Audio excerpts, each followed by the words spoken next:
ಪಕ್ಕದಲ್ಲಿ ನೋಡ್ಕೊಂಡು ಮಾಡು.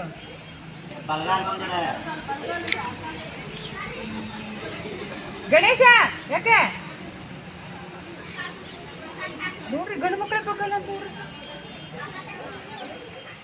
ಯಶವಂತ ಮಾಡು. ಓಯ್ ಯಶವಂತ, ಈ ಕಾಲು ಮ್ಯಾಲ ಇರ್ಬೇಕು, ನೀವು ಇಟ್ಕೋಬೇಕು ನೆಲನ.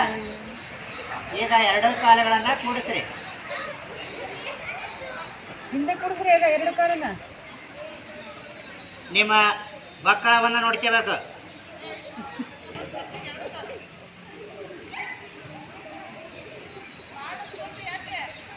ನೆಕ್ಸ್ಟ್ ಶ್ವಾನಾಸನ, ಊರ್ಧ್ವ ಮುಖ.